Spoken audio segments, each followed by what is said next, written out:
looking for my seatbelt.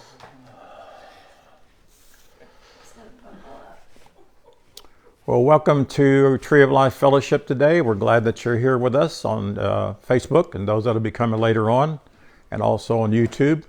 We hope all of you had a 4th of July celebration that was with your family. And hi, Esther. Glad you're with us. Hi, Esther. And we love Esther, don't we? Yes, we love it. Definitely. You need to come see us again, you and your hubby. Maybe stay a couple of days. So last week we left off on John 9:28, and it revealed a picture of the sacred self rising out of these inherited belief systems that we've had. You know, and Ali had me repeat that to her the other day, or last Sunday, about inherited consequences. And I'll kind of recap some of those later on, but we've inherited a lot of stuff when we were born that we shouldn't have. Exactly. And it really wasn't wealth. It was the beliefs that our parents and our grandparents and great-grandparents and got passed on forever. And those false beliefs, even though you were, quote, a Christian, you were saved, you still had them. You still had guilt and shame and fear because you still knew that you were doing those things that you were told that you needed to get saved from. Not necessarily as much, but still, I was thinking today about hate. There's so many people that hate people. You know, they hate our political leaders, or they hate the medical industry for what they're doing or whatever. And I was just thinking about hate. And the Bible says that God is love, Yes. and we are one with God, right? And so if we're one with God, the only way that we can hate anybody is we've allowed hate to come inside of us. So literally, if you hate somebody, you have hate inside you. And hate will kill you. Hate will destroy you. And it's important for us to love Father. And I think hate gets inherited because some parents are racist, some parents are whatever, are just systems. And also I think a religious system can make you hate. And so we don't want these inherited belief systems to work with inside of us. The religious system mocks and rejects and argues, if you would, while the awakened man stands. And that's what we saw last week. And so, you know, this young man that was blind, they wanted proof and how he was healed or who healed him or whatever. And basically he said, you know, all I can tell you is I once was blind, but now I see. And I can say there's been a time in my life where I was blind. Most of my life I was spiritually blind. And now I see, and it's glorious.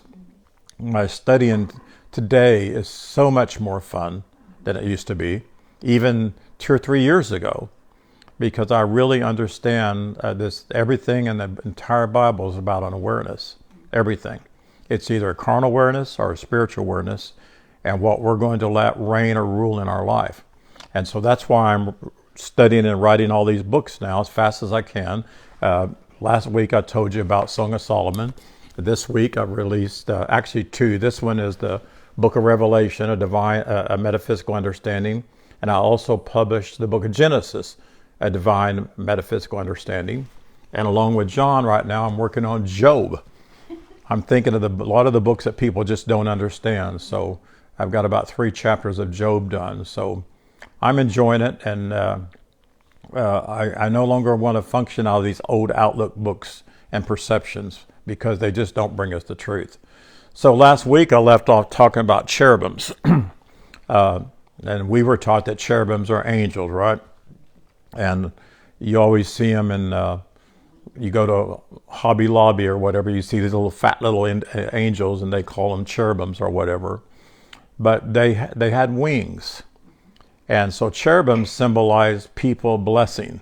And we've talked about that before. We're all cherubim, but we're not always function as cherubim, because cherubim bless people, not just necessarily with money. They bless them with revelation knowledge. They bless them with love. You know, everything they do is a blessing. There's no hate comes out of them whatsoever.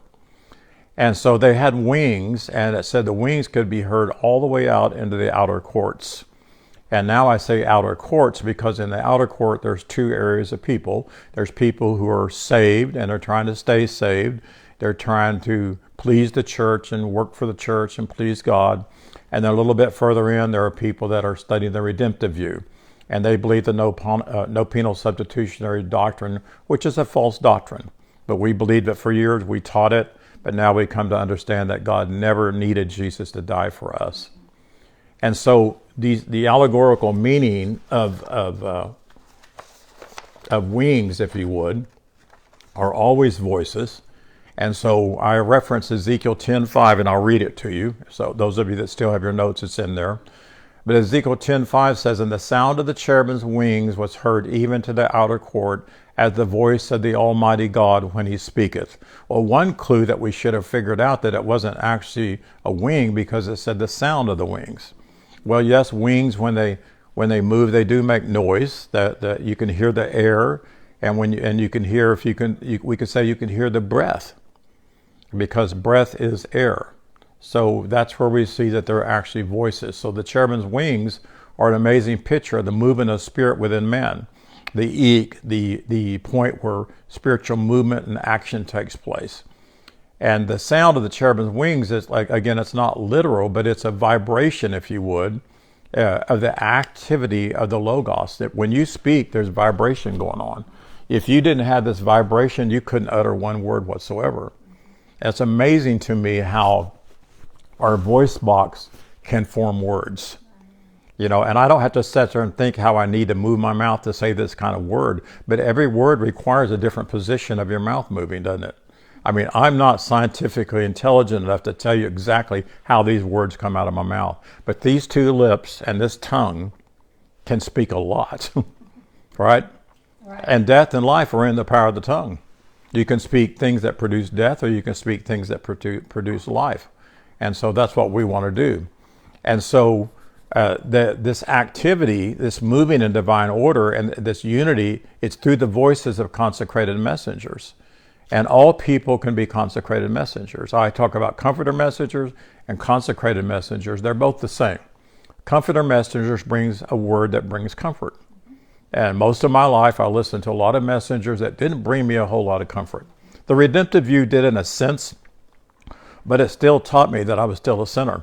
And I was always trying to deal with those sins and always, if you would, get forgiven for them. So wings in the metaphysical or allegorical language signifies an elevation of thought, an elevation of divine perception, and a swift spiritual action, and a quickened understanding, if you would. So when you hear the wings of cherubims or wings of people blessing or wings of comforter messengers, that voice, if you listen to it, it can change your life and it can help you and it can guide you through your daily life. The movement of their wings signifies this active moving awakening that takes place within our inner sanctuary. And that's our heart awareness within inside of us. And it comes from our true inner sanctuary, which is our divine mind. So as the Logos stirs within us, our most holy place consciousness, its movement becomes noticeable, and it's no longer a still hidden voice, but it's alive, it's very dynamic, it's audible to those who have ears to hear. And I hear, and I know you too do too, but I hear the voice of Spirit all the time. I hear the voice of Spirit while I'm sleeping. I hear the voice of Spirit like today, when that word about hate came to me and I began to think about it. I also this morning thought about where the Bible said, "Let the same mind be in you that was in Jesus," and he humbled himself and considered not robbery to be equal with God. And I meditated on that for a little while, and I knew the Father wanted me to do that. And I went in and wrote a little article about it. I'm not sharing it, but I'm just saying, our day in and day out, we can hear the voice of God, no matter what we're doing. And it brings us such peace and such calmness. And you know that you're listening to Father. Hi, Kay. Glad you're here with us. And so divine activity begins within, but then the sound travels outward. So I don't want just divine activity for me. I'm not doing this so I can get healed in my body. I'm not studying to try to make these things true. I'm studying because they are true. And this metaphysical, allegorical, okay, majors on allegorical, I do metaphysical, they're both the same thing. The Bible's parabolical, there's all kinds of things about the Bible, but we're not doing these to make them become true. I'm not studying now to say, I've got to study so I can be who I am. I already am who I am. So I'm learning who I am. I'm teaching people who they are. this divine activity within us, the sound does travel outward. And where does it travel to? To our world.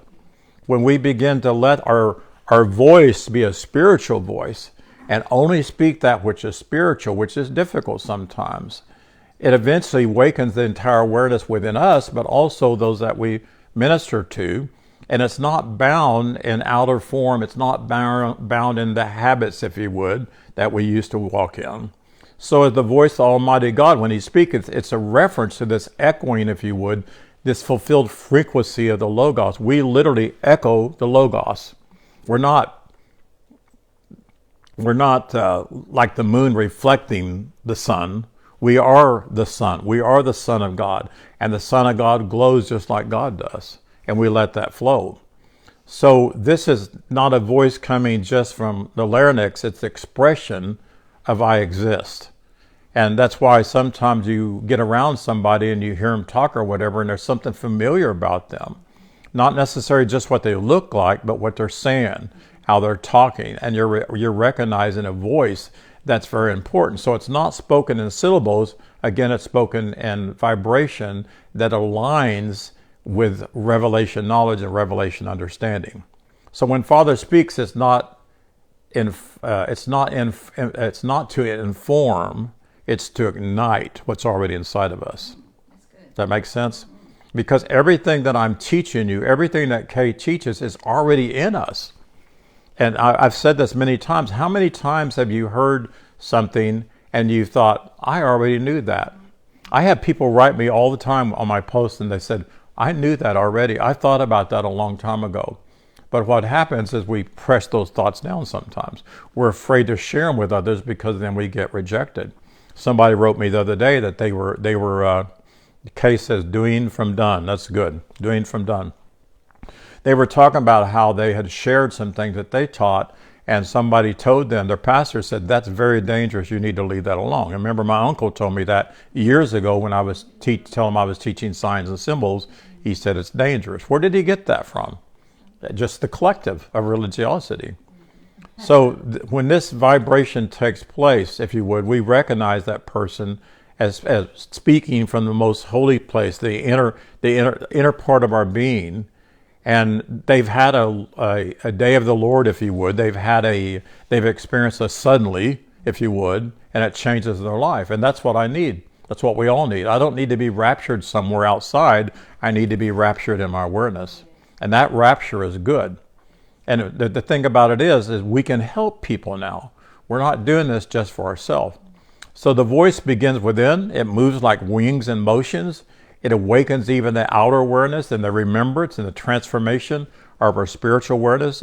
It's like Kay said once when she was talking about what it meant when Jesus said a man must be born again. In the King James Version, he says a man must remember who they are. And we're remembering. And that's what I'm doing, going through all these books, the Genesis and Revelation. They're teachings to help us remember who we are and who everybody else is. Same thing with Job. And so then, like John, his single eye and spiritual ear opens, and he became this consecrated messenger, and Jesus talked to him and helped him in spirit or with him, and he began to write the book of Revelation. That didn't just get downloaded like a lot of people think. I don't believe. I think Jesus was right there speaking to him and helping him. And I believe that he had his suddenly. We talked about that. He was feeding on the redemptive view of the cross, and all of a sudden he woke up and saw more. He saw the one like the Son of Man and all people. He saw God in all people. And then that's when he was ready to hear the truth and begin to write the book of Revelation. And he was told to do it signified in signs and symbols. And of course, like I said, religion got hold of it and really mistranslated it grossly and added to it. So when divine awareness rises in a person, nothing remains untouched. Even the furthest aspects of our sacred self, the thoughts, the habits, the language, they all begin to vibrate with the sound of the voice. You know, all my adult life as a minister, I did my best to try to quit eating ice cream and eating way too much ice cream. But eventually a revelation came to me. I'm lying a little bit. But I still eat it, but I don't eat it like I used to. I don't think I had to go up there every day and get an ice cream cone somewhere. And so those of you that are new with me, I don't talk about, quote, sins. I just talk about ice cream. So what happens when this sound comes and it begins to vibrate in you, it frees you from everything that traduces you. Suddenly there becomes a time that you don't even want that anymore. You don't think that way anymore. You look at people differently, right? You don't judge people. You don't hate people. I don't think I've ever hated people. Maybe I've disliked them. I didn't like what was going on in their life. But as far as hate, but I am hearing people, I see posts on Facebook where they hate our president. They hate other people. Like that guy that went to the pharmaceutical meeting and he killed that president of the he hated him because they couldn't, maybe because he didn't know him. Didn't even know him, and he hated. People hate people that they don't know. They hate people because they're watching people talk on TV about them that they shouldn't be watching, right? And so what I do is this shift comes in a person's life. And I tell people tell me they can feel a change in my life. And I tell them it's because I'm relaxed now because I'm going within. I'm going within. I had a lady tell me not too long ago that all my past friends in ministry think I'm way out there. And I said, you know what, I am. And I'm glad I'm not way down there where they're at anymore. And I mean, I didn't want to be, but I'm glad I'm not there because there's judgment, there's condemnation, there's hate, there's all kinds of stuff. And that's not what we are. No. And that's why I like these wings of the cherubim. Yes, ma'am. That's all separation. That's separation. They don't see that we're all one. That's right. So the next verse is chapter 9, verse 34. We need to remember that. They answered and said unto him, you were totally born in sin. Isn't that sad? Yeah. That's what they believe. We were born in sin. Yeah. Do you teach us? I've seen this happen a lot in my life and other ministers' life. Like, wait a minute. I've got the degrees. I've been a minister all my life. Who do you think you are? I was told once that a minister didn't see me as a pastor, go back in the furniture industry.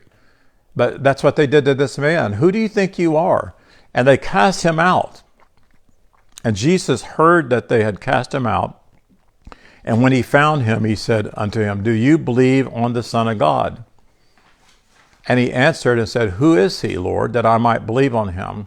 And Jesus said unto him, you have both seen him, and it is he that talks with you. And he said, Lord, I believe, and he worshipped him. Or he ascertained, sought, and desired to know. So the religious leaders, now exposed in their fear and blindness, lash out by accusing the man of being born in sin. Their belief is rooted in inherited consequences again, thinking that people's conditions and their punishments and their worth must be earned. And that's what religiosity has done to us. We have to earn favor from God. We had to prove that we love God by giving money, right? And all kinds of stuff. But that's called consequential thinking. So because this man awakened awareness, because he was awakened, he dared to speak truth, they cast him out of the system. So this is the moment when the old awareness expels the awakened one. In other words, we don't want you here. We don't want our people to listen to you. So metaphysically, to be cast out is not punishment, but it's freedom. It is freedom. If your religion casts you out, it's freedom. Don't cry for it. Don't whine for it. Yes, miss the people. We love the people, but it's freedom. And see, as long as I was in a religious system, I was not free to teach what I really understood. As long as I went to church conferences, I was not free to teach what I understood because there was a mixture crowd there. So you're no longer under the control of these two out-of-court systems, and this removal, again, is not rejection, but it's a graduation. It's a graduation, and I've told a few people that told me they got kicked out of the church for what they believe, and I've told a few people, congratulations, now you can teach what you know. No hindrances whatsoever. So Jesus found him and said, do you believe in a Son of God? He wasn't necessarily saying, do you believe in me? Religiosity put it that way, where we would have to confess Jesus Christ as Lord of our life and be saved and all that. But that's not what this is about. Jesus found him here, And remember, the Pharisees and Sadducees were persecuting Jesus because he said he was a son of God, not the son of God. And for those new watching, every place you see the son of God, you look it up in the Greek and it says a son of God. And so they believe that Israel as a whole was the son of God, but no individual, again, could be. So Jesus, as the action and movement of the Logos life, seeks out the man, not to comfort him in rejection, but to invite him to rise up in full awareness and asking him to believe, not asking him to believe in a person, but to believe in the reality of divine sonship or daughtership. They never talk about women in the Bible very much like that. But Jesus and his own true identity was not talking about this. He was talking about divine sonship and all people. So this is not about believing in Jesus as a separated man. It's about believing in the life and light of the Logos that abides in mankind, abides in Jesus, and he's inviting him to remember again. Just like Nicodemus, a man must remember who he is. Over and over and over, the word invites us to remember who we are. So the man responds with openness. He responds with hunger. And he says, "Who is he, sir, that I might believe?" So he's still thinking he's talking about one person. So his awareness has been made ready, though. He wants to experience a greater understanding. And this is the transition point for many when experience must be followed by insight. In other words, understanding. His single eye is beginning to open. We've all been there where our eyes begin to open more and more and more. And I believe that, I know you guys here, I believe the majority of our followers out there, or a lot of them out there, their eyes are beginning to open and they're looking past the carnal understanding of the Bible, the carnal understanding of the Word, and they're beginning to tap into the Logos. And also that includes our ear, and we're hearing the voice within. So Jesus now reveals that a son or daughter of God, the Father, is not an idea, it's not a distant figure. He says, "You've seen a son of God in me. It is me speaking with you." So he's not saying necessarily me, but you've seen a son of God in me. I'm showing you who a son of God is. And this is not just identification with Jesus. It's awakening to the presence of I exist within every man. So I want my view as I'm walking this world as I'm seeing son of God in people, daughter of God in people. If I don't see him that way, then guess what? I can't receive from him. If I've had people come up to me before that the church would really judge them just by how they look, how they're dressed, tattoos all over them, and everything, and say things to me that was of the Spirit of God, and encouraged me and lifted me up. And but you have to be able to see him that way. I'm no longer interested in talk about the healings. I'm no longer interested in talk about the miracles. I love people trying to help me on Facebook, but a lot of them send me YouTube videos to watch, and it's about how to get healed. It's about seeing people that had miracles. Different things like that. One was sent to me the other day about seeing a young man that says he died, and he did die, and he said he went to heaven, and it was all about seeing Jesus and being with Jesus. You know, I don't follow that anymore. I'm busy following the voice of Spirit.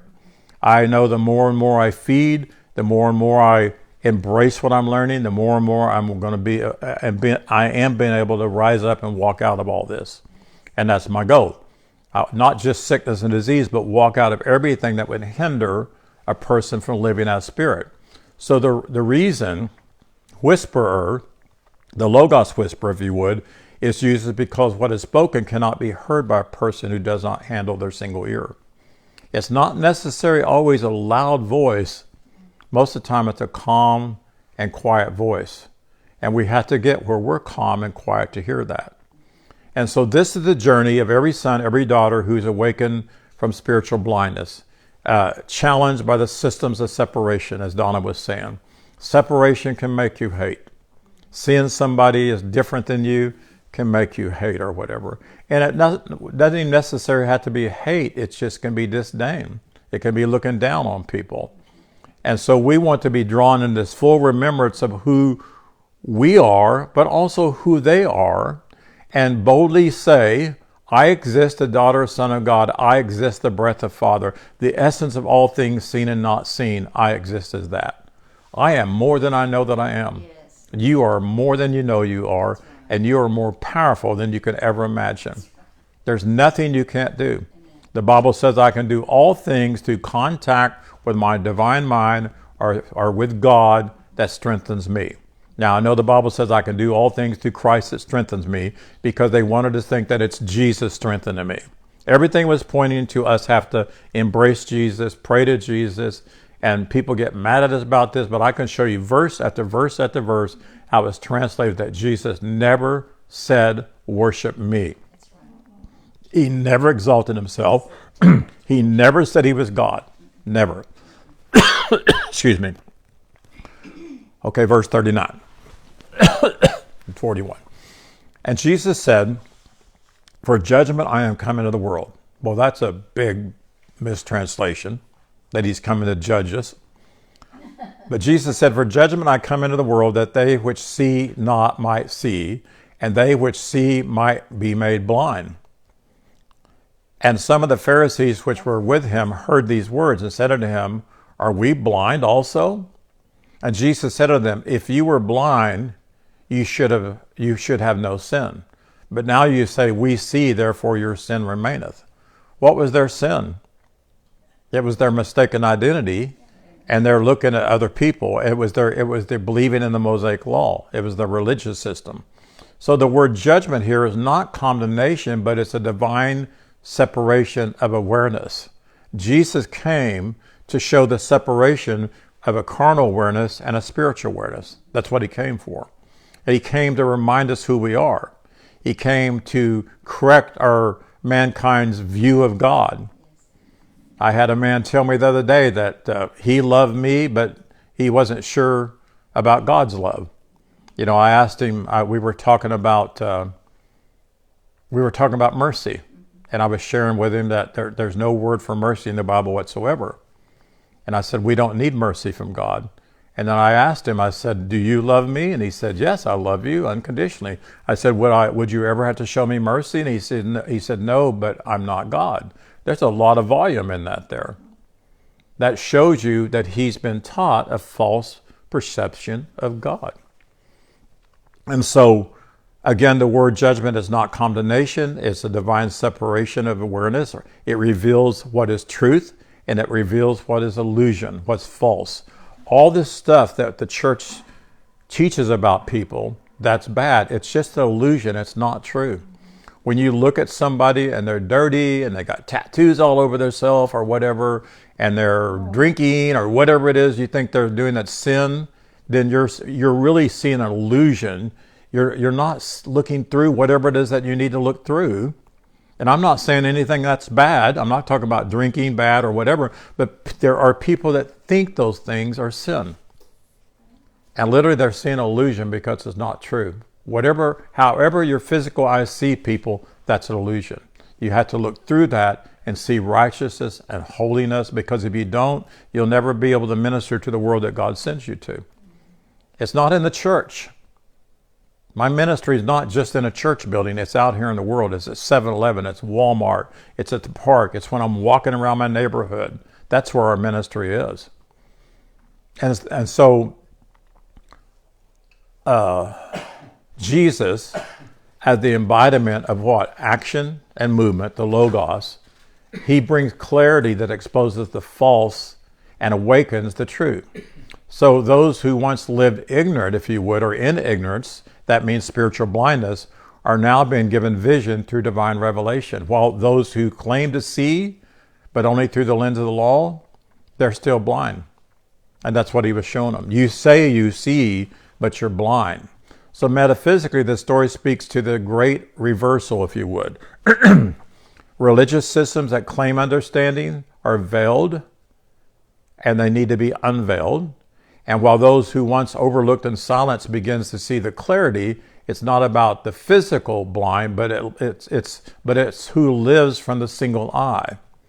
So we know we're not talking about physically blindness here whatsoever. So he said, you say you see, but you don't see, talking to the Pharisees. So the question is, Are we blind also? Comes from the Pharisees, who represent the awareness bound by law and intellect. So their questioning is really not genuine. It's in defense. It's a defensive one. They are offended by the very suggestion of that they are the so-called guardians of truth, and they're not, because they think they were. It believes sight comes from study. It believes sight comes from rank. It believes sight comes from rule rather than from union with the divine mind. You can literally go to seminary school for 10 years, but if they're not teaching spiritual truth, you're just as blind as you were when you started. All you have is a bunch of head knowledge of the outer court teaching. So Jesus addresses the true nature of blindness and mistaken identity. He says, if you were truly unaware, there would be no harm done. Your lack of sight would be innocent. But because you claim to see while you're still living from duality and law, and you control, you remain in sin, which means missing the mark. Missing the mark what? Divine awareness. That's really the mark that we need to get to, is divine awareness. Because we already are who we are, but it's our awareness. So with an inward mistaken identity, that haunts them. I guarantee the Pharisees were haunted by their mistaken identity. I guarantee there are pastors and teachers all over the world are still haunted about their past. Because what they're taught will never help them to really understand that that is not held against you. Now, yes, with the people we hurt, we did wrong, and we should say we're sorry. But with God, God doesn't see that. Spirit doesn't see those things. It's not going to be written in the book of life. Yeah, there is no book of life to write those things into. We're the book of life. So they knew they were not following the laws. They knew that. They broke the laws. They basically broke them all. And in fact, their law says if you break one, you've broken all of them. Right? So their sin is not moral failure. It's ongoing resistance to spirit while claiming to possess truth. That was their major sin. That's the sin of a lot of ministry today, is their resistance to spiritual truth. That anybody could learn more than them. That this younger generation, who do they think they are, going out and studying Buddhist teachings and all this other, who do they think they are? Well, it's because you haven't given anything to help them. You haven't given, all you've done is got them saved so they can go to heaven and put them to work. Yeah. That doesn't change a person's life. Yeah. So, at the end of this chapter here, it's a mirror to the sacred self. If we look into literally the whole Bible, and we see the metaphysical, parabolical, allegorical understanding, the spiritual understanding, literally it's a mirror to us to see who we really are and reveal that truth to us. And those who admit their need are being made whole, and those who defend their false sight remain in illusion. They remain in self-righteousness, self-works, doing to be. And it's a never-ending problem. And this judgment is not punishment, it's a divine separation of awareness. It's the Logos separating light from darkness within the awareness of every man.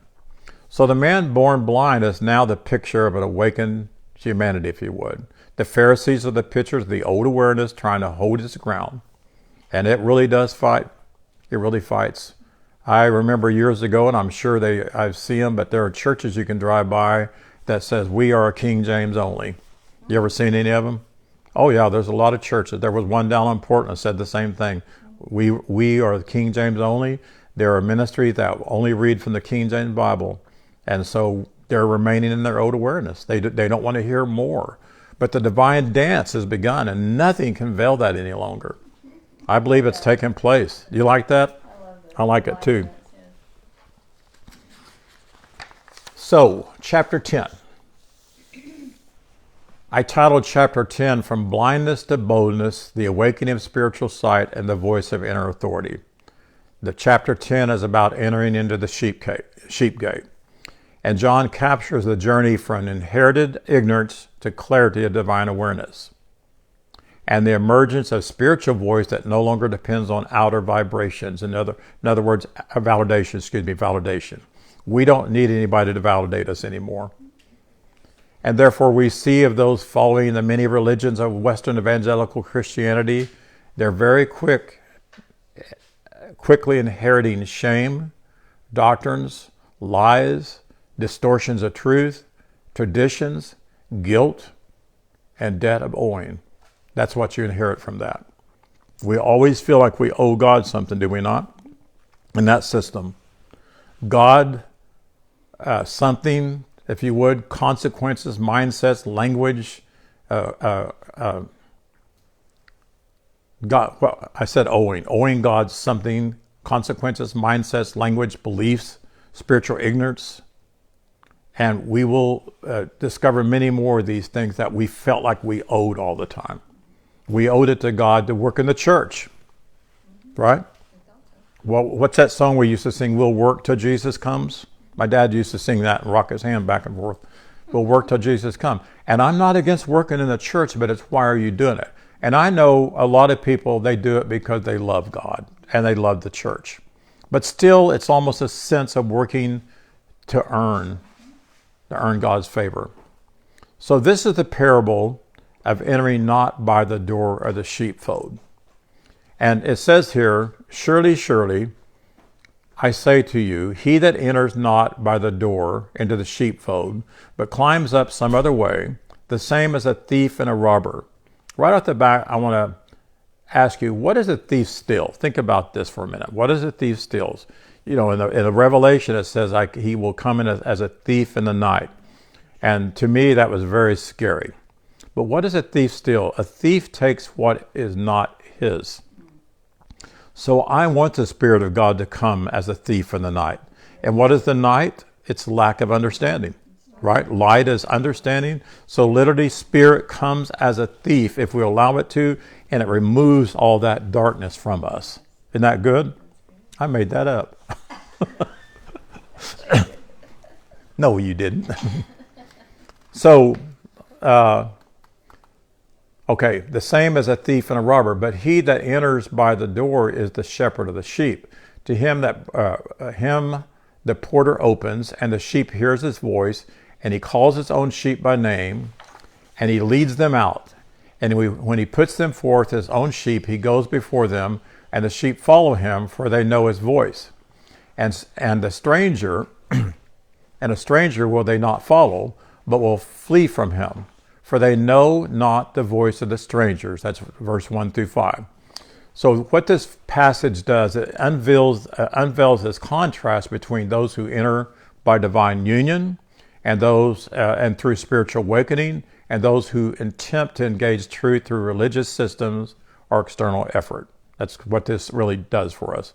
So verse 1, he that entereth not by the door into the sheepfold. The sheepfold represents the awareness of divine identity, the sacred space within man, with a spiritual movement and where action resides. So to enter the door is to enter through an inward path of spiritual understanding with a single eye. That's what that means, to enter that way, through the remembrance of who we are.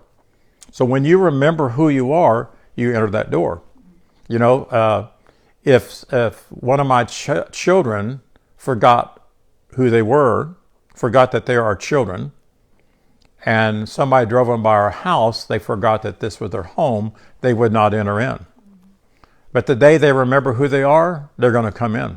And they're not going to knock on the door, they're just going to walk right in.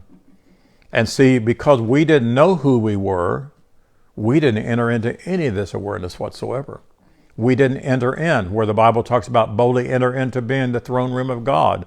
We didn't know that was talking about us, because we didn't know that we were really sons of God. We heard people talk about being a son of God, but we didn't feel like it. Would you agree with me? We did not feel like that. So the sheepfold represents the divine unity here.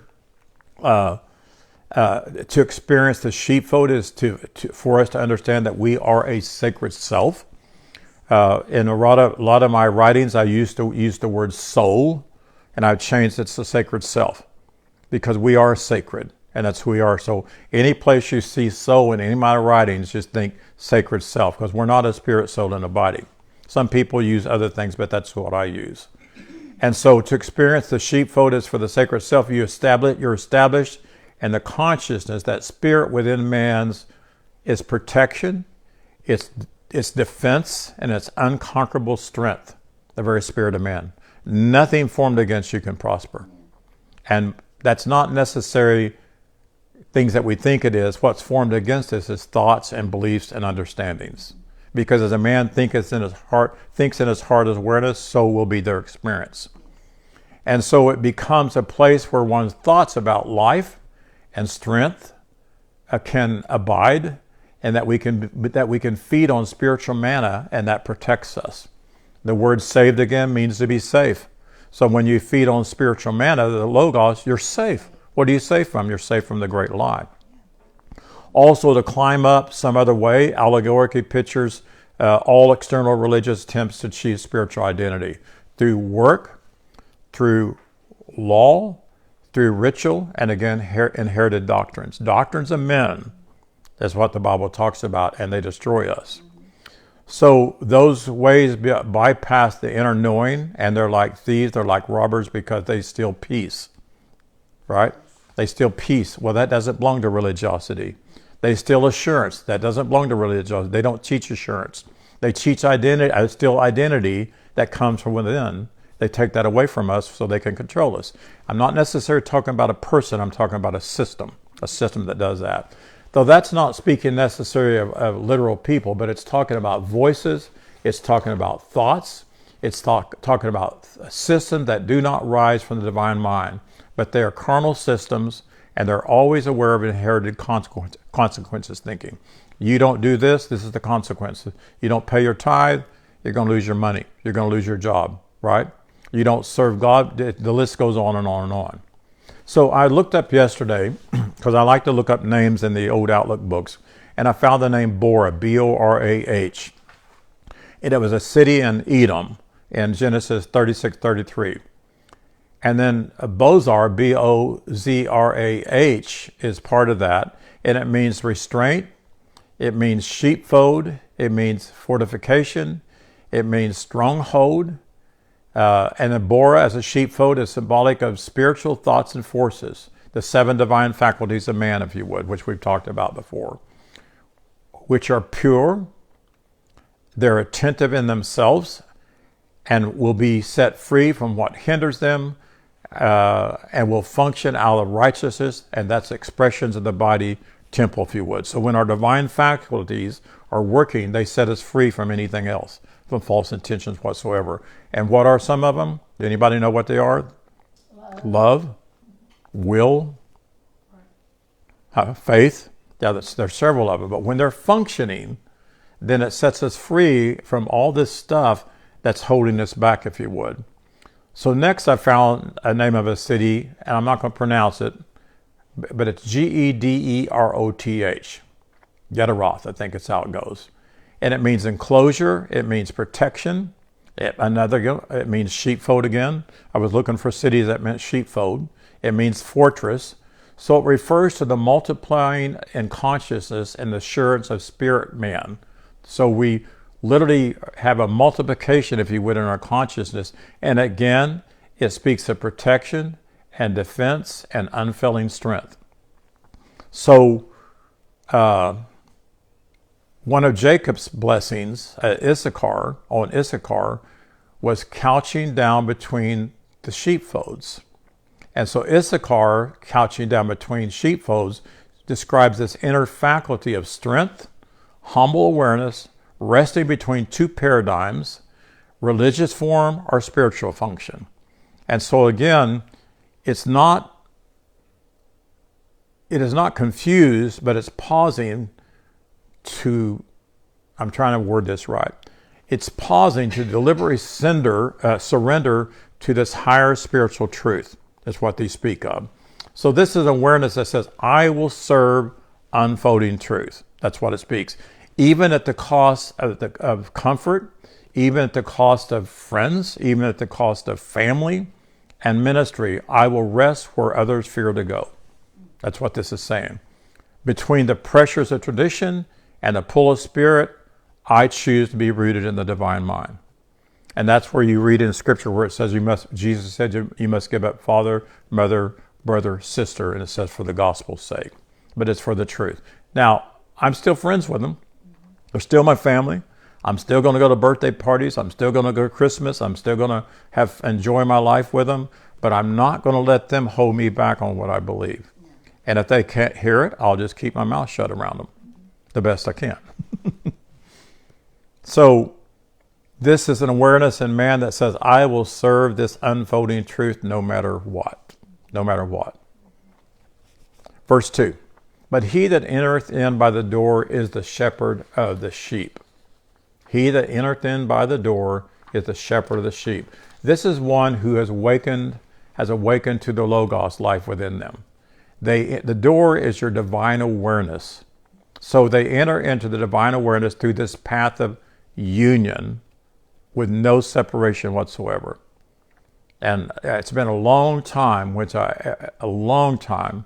since I've ever thought I need to do something to get to God or to feel God. Many years ago, I prayed once. I can see it in my eye right now, my mind's eye, but I got down and prayed, Lord, if you would just touch me, I would know that you're real. And I was probably in my 30s, and I'd been in church all my life. And I still wasn't sure that God really loved me. Where did I learn that from? Religious teaching, right? And so Not just religious teaching. it was passed down from generation. It's also not taking the time for yourself To study yourself and show yourself approved. or just to be still Right. from all the distractions. Right. And to listen. Right. The to God's busyness of the world can hold you back. So the shepherd's not a person above others either. You know, there's shepherd ministries out there, and I'm not your shepherd as a physical shepherd. It's the spiritual voice within a man and within a woman. It's a level of understanding. It is. And the function of the Logos that gathers and leads and speaks of the sacred self. A shepherd's personalities are most often known to be consecrated again. Consecrated means you've seen and you've heard spiritual truth. Comforters mean you're able to teach that. So you're consecrated, you're a comforter, and their message is what they have seen and heard brings great comfort to those who embrace their talks and their teachings when they embrace those things. So the shepherd represents the guiding activity of spirit from within, not from outside lawgivers, not from institutional control. But the shepherd does not drive the sheep. The shepherd calls them gently and goes before them in grace. And grace is literally spiritual action. I should have changed that, but Donna, remind me to go to page 4 and change grace. But I've changed the word grace to spiritual action because that's what it is. When Paul asked the Father to deliver him from his tendency to go back into the law, Paul says, God said to him, Paul, my spiritual action's enough from you, go within. Isn't that better? Mm-hmm. It is. And so the spiritual action, the spiritual movement and action that's moving, he told him to go within and function out of a spiritual action and movement, and then you won't go back to the law whatsoever. So the message of what they've seen and heard brings great comfort to those who embrace their talks and embrace their teachings again. And they teach, they explain, and that's what the voice is. And when people can hear that, they're hearing the voice of the wings, the voice that brings the truth. Okay, I'm going to stop now, and we'll pick up with this next week. We'll be going to Luke 13:34 and talk to you about how Jerusalem kills the prophets and stones the prophets. So I hope you've enjoyed this. And again, I hope you enjoyed your 4th of July celebration. If you're still popping fireworks anywhere around me, please don't do it after 9 o'clock. I appreciate that. Last night at 11 o'clock and they were still shooting rockets out there. But I am very... I'm very proud to live in the United States of America. I'm so thankful I was born here. I know there are other countries that are great countries. I don't think that we're presenting them very well, but I know our country's a great country. And 4th of July, Independence Day is a great time. I was going to do an independence metaphysical teaching today, but I decided not to, a spiritual one. But also, let's all keep those families in prayer down in Texas. I was watching it this morning, and the floods are terrible. So far, 52 people are gone, and they haven't found the children yet. And it's just the most horrible thing that I can think of. I can't imagine. And so be speaking peace and comfort over those people and over the world. Amen. Thank you, Kay. Also tune in to Kay this evening around 4:30 Eastern Time. She's teaching wonderful lessons for us, and I always enjoy listening to them. If you've not met my friend Kay Fairchild, I encourage you to go to her Facebook page, and somewhere around 4:30, a little bit after whatever Eastern Time, she will be teaching a wonderful message to you. So God bless you. We appreciate you, and we'll see you next week. Oh, also, for those that just came on, I released my my Divine Dance, Metaphysical Understanding the Book of Revelation yesterday, and also the Book of Genesis too. So I encourage you to look at those. I think you'll enjoy them a lot. Have a good day. Bye-bye. Thank you, Connie Owen. Thank you, Sharon Anderson. Bless you. Thank you, Bob Missing. They all want me to say their name. I love all of you.